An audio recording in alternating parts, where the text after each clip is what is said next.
안녕하세요. 오늘 여러분이 보내주신 자료들을 좀 보면서요. 흥미로운 모순점 같은 걸 발견했습니다. 미국이 첨단 공장을 막 지어달라고 해외 기업들을 적극 유치하면서도 정작 그 공장을 지을 숙련 기술자들은 비자 문제로 어려움을 겪게 만드는 듯한 그런 상황인데요.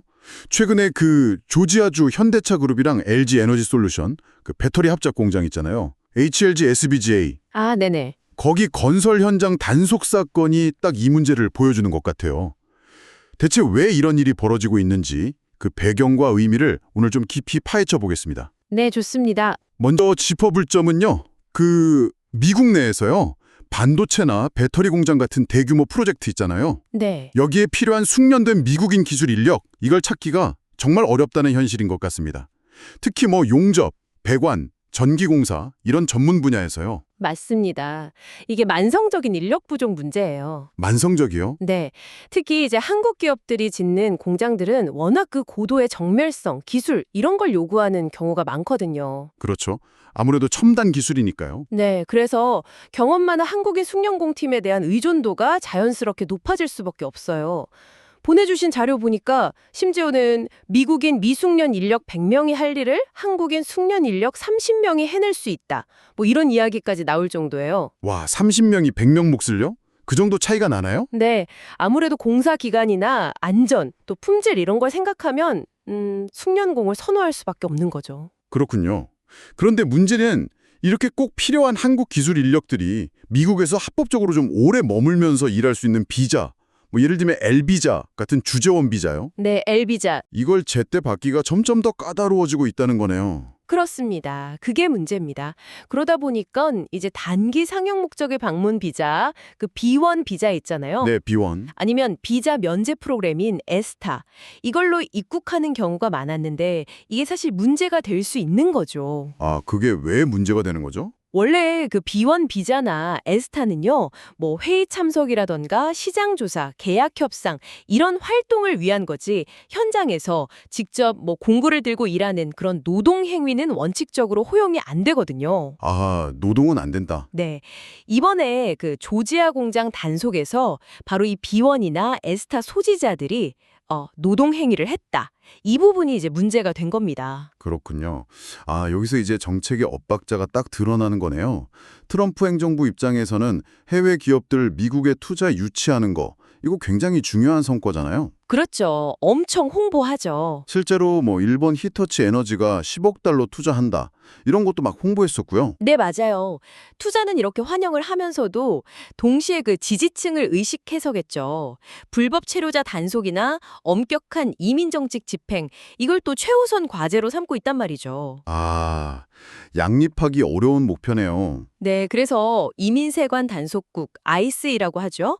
이 불법 이민 단속기관들은 어쩔 수 없이 실적 압박 속에서 현장 단속을 강화하게 되는 그런 구조적인 배경이 있는 겁니다. 그러니까 기업 입장에서는 약속한 공사 기간, 품질 이걸 지키려면 검증된 한국팀을 투입하고 싶은데 그렇죠. 미국 정부는 또 이민법을 엄격하게 적용하려고 하니까 현장에서 충돌이 생길 수밖에 없는 거네요. 맞습니다. 딱 그 상황인 거죠. 이번 단속 때문에 그럼 HLG가 공장 완공도 좀 늦어질 수 있는 건가요?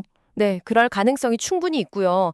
또 SK온이나 하나솔루션, LS전선처럼 지금 미국에 투자하고 있는 다른 한국 기업들도 굉장히 지금 상황을 예의주시하고 있을 겁니다. 그렇죠. 남의 일이 아니니까요. 네, 그리고 이번에 체포된 직원들은 향후에 미국 입국 자체가 어려워질 수도 있고요. 아이고, 문제가 커지네요. 이게 단순히 그냥 한 기업의 문제를 넘어서서요. 미국 투자 환경 전반에 대한 어떤 우려로 이어질 수가 있는 거죠. 구조적인 문제라는 거군요. 네. 게다가 그 E-Verify라고 고용 자격 확인 시스템이 있어요. 온라인으로 이 사람이 합법적으로 일할 자격이 있는지 확인하는 건데 네네. 이걸 통과했더라도 실제 현장에서는 비자 종류가 다르다거나 해서 문제가 될 수 있다는 그런 한계점도 지적이 되고요. 이 베리파이만 믿을 수도 없는 거네요. 그렇죠. 그래서 이제 한국 정부 차원에서도 대통령실이나 외교부, 산업부 이런 데서도 이 문제에 대한 대응이 필요한 상황인 겁니다. 외교부도 바로 유감을 표명하고 현장에 영사 급파했고요. 네. 자, 그럼 이 복잡한 상황을 좀 정리해 볼까요? 미국이 제조업 부활시키고 첨단 산업 유치하려는 큰 목표가 있는데 네. 동시에 또 이민은 강력하게 통제하려는 정책 기조가 부딪히면서 현장에서는 이렇게 좀 예상치 못한 문제들이 터져나오고 있다. 이렇게 볼 수 있겠네요. 정확합니다. 특히 이제 숙련된 노동력이 꼭 필요한 한국 기업들 입장에서는 이게 정말 큰 부담이고 좀 난감한 상황일 것 같습니다. 그렇죠.